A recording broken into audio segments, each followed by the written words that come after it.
Homeland 3 BHK premium gated community apartments at Balanagar near Kukatpalli Y Junction. ఏ రోజే site visit చేయండి, మీ కలల ఇంటిని book చేసుకోండి. శ్రావణ మాసం సందర్భంగా విజయవాడ ఇంద్రకీలాద్రి భక్తులతో కిటకిటలాడుతోంది.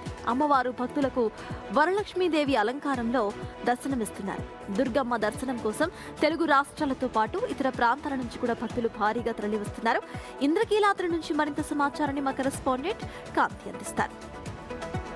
ఇంద్రకీలాద్రిపై శ్రావణ మాస శోభ సంతరించుకుంది. ఈరోజు వరలక్ష్మి వ్రతం కావడం చేత అమ్మవారిని దర్శించుకునేందుకు భక్తులు పెద్ద సంఖ్యలో ఆలయానికి తెల్లవారుజాము నుంచి చేరుకుంటున్నారు. ఈరోజు అమ్మవారు వరలక్ష్మీదేవి అలంకారంలో భక్తులకు దర్శనమిస్తుండటంతో తెలుగు రాష్ట్రాల నుంచే కాకుండా ఇతర రాష్ట్రాల నుంచి కూడా భక్తులు పెద్ద సంఖ్యలో ఆలయానికి అమ్మవారిని దర్శనం చేసుకునేందుకు వస్తూ ఉన్నారు. ఆలయ ప్రాంగణం అంతా కూడా భక్తులతోటి కిటకిటలాడుతోంది. ముఖ్యంగా ఆలయానికి వచ్చినటువంటి భక్తులు అమ్మవారికి సారె సమర్పించడము, అలాగే వరలక్ష్మి వ్రతం నోచుకున్న వారు అమ్మవారికి వడి బియ్యం పోయడం, ఇవన్నీ కూడా ఒక ఆనవాయితీగా వస్తూ ఉంటాయి. ఆనవాయితీ ప్రకారం అమ్మవారి ఆలయానికి కొంతమంది వచ్చి ఇలా అమ్మవారి ఆలయానికి అమ్మవారి పూజకు కావలసినటువంటి ఏర్పాట్లను అయితే చేసుకుంటున్నారు.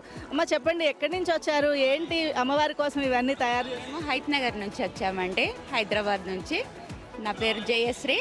అమ్మవారికి ఇవాళ శ్రావణవాసం కదా, వరలక్ష్మి వ్రతం ఇవాళ అమ్మవారికి వడబియ్యం సమర్పించుకుందామనేసి వచ్చాము. ఎలా ఉందమ్మా అమ్మవారి ఆలయ ప్రాంగణం? ఇంతకు ముందు వచ్చారా? ఇప్పుడు ఎలా అనిపిస్తుంది? చాలాసార్లు వచ్చాము. ఈరోజు ఇంకా ఈ పర్వదినం రోజు చాలా సంతోషంగా ఉంది. అమ్మవారికి అన్ని వేళల్లో అన్ని సదుపాయాలు ఉన్నాయి. ఇక్కడ దర్శనం కూడా చాలా మంచిగా అనిపించింది. అమ్మవారి కరుణా కటాక్షంతో అమ్మవారికి వడబియ్యం సమర్పించుకుంటున్నాను. ఈరోజు ఆలయ ప్రాంగణంలో అన్నదాన భవనము, అలాగే ప్రసాదం పోటు బిల్డింగ్స్ కూడా ఓపెనింగ్ ఉన్న నేపథ్యంలో ఆలయంలో పగడ్బందీ ఏర్పాట్లను అయితే చేపడుతూ ఉన్నారు. ఈరోజు భక్తుల రద్దీకి అనుగుణంగా ఆలయానికి దర్శనానికి వచ్చేటువంటి భక్తుల కోసం విఐపి దర్శనాలు ఏవైతే ఉంటాయో వాటిని రద్దు చేసి ప్రతి శుక్ర, శని, ఆదివారాలలో ఆలయానికి వచ్చేటువంటి భక్తుల తాకిడి ఎక్కువగా ఉంటున్న నేపథ్యంలో ఆ అంతరాలయ దర్శనాన్ని అయితే నిలిపివేస్తున్నారు. అంతరాలయం దర్శనాన్ని నిలిపివేసి ముఖమండప దర్శనం ద్వారా కేవలం ఉచిత క్యూలైన్ల ద్వారా అమ్మవారి దర్శనం కల్పిస్తున్నారు. ఆలయ ప్రాంగణంలో శ్రావణ శోభ సంతరించుకుంది. కెమెరా పర్సన్ సురేంద్రతో కాంతి, బిగ్ టీవీ, విజయవాడ.